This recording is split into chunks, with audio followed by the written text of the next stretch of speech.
During the break, we were talking about condos, and there's so many ways to really describe a condo. I wish Chris was here because he would be the best person as a title guy. For sure. Because what makes a condo is not the physical structure. It's how it's titled. It's how the property is owned.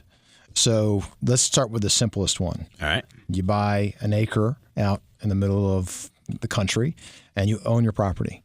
And you are not responsible to anybody other than the municipality around you for how you use it and what you do on it. Okay. So if you want to paint your house purple, you paint your house purple. If you want to park a travel trailer in your front yard, you park a travel trailer in your front yard. Do what you want. Hey, it's your property, rock on. Exactly. You want billy goats, get billy goats. Okay.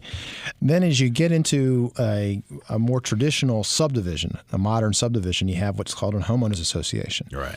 And so you still own your property. You own corner to corner. It's all yours. But the HOA, the homeowners association, has restrictive covenants on you that you have to follow. Right. So you can't just paint your house purple, and you can't just park a travel trailer. You can't park your boat on a trailer in front without going through the association to get that approved. And then some associations that are riverfront or waterfront have carve-outs so that you can do it. But each association has their set of rules, and they're not uniform, but they're designed to fit for that community.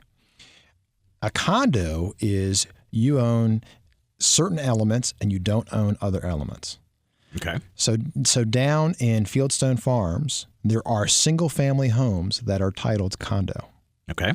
So if you look at that, you see a house, you see grass, and you would say, well, that's a single-family home with a simple deed. But they're all condominiums. So the people who own that unit only own inside the drywall.